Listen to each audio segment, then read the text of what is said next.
কে হবেন ইরাকের নতুন প্রধানমন্ত্রী? গত বছরের নভেম্বরে সংসদ নির্বাচনের পর থেকেই এই প্রশ্ন ঘিরে চলছে রাজনৈতিক দর কষাকষি। সম্প্রতি দেশটির পার্লামেন্টে সংখ্যাগরিষ্ঠ শিয়া রাজনৈতিক জোট কোঅর্ডিনেশন ফ্রেমওয়ার্ক ঘোষণা দিয়েছে ইরানপন্থী নুরি আলম মালিকিকে প্রধানমন্ত্রী পদের জন্য মনোনীত করা হয়েছে। এই খবরে উদ্বিগ্ন ওয়াশিংটন।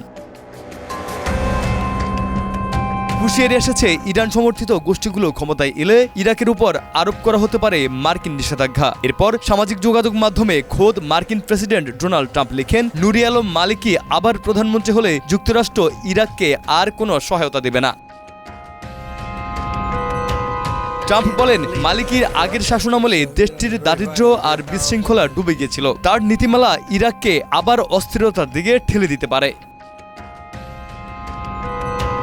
এই মন্তব্যের তীব্র সমালোচনা করেছেন নুরি আলম মালিকি নিজেই। তিনি বলেছেন, ইরাকের অভ্যন্তরীণ বিষয়ে যুক্তরাষ্ট্রের এমন হস্তক্ষেপ দেশটির সার্বভৌমত্বের সরাসরি লঙ্ঘন। উল্লেখ্য, 2006 থেকে 2014 সাল পর্যন্ত টানা 2 মেয়াদে ইরাকের প্রধানমন্ত্রী ছিলেন নুরি আলম মালিকি। 2003 সালে যুক্তরাষ্ট্রের নেতৃত্বাধীন অভিযানে সাদ্দাম হোসেন ক্ষমতাচ্যুত হওয়ার পর তিনিই ছিলেন দেশের প্রথম নির্বাচিত প্রধানমন্ত্রী। তবে তার শাসনামলে সাম্প্রদায়িক রাজনীতির অভিযোগ ওঠে। সমালোচকদের দাবি, শিয়া আধিপত্যমূলক নীতির কারণে সুন্নি জনগোষ্ঠী বড় অংশ উগ্রপন্থার দিকে ঝুঁকে পড়ে, যার সুযোগ নেয় জঙ্গি গোষ্ঠী ইসলামিক স্টেট।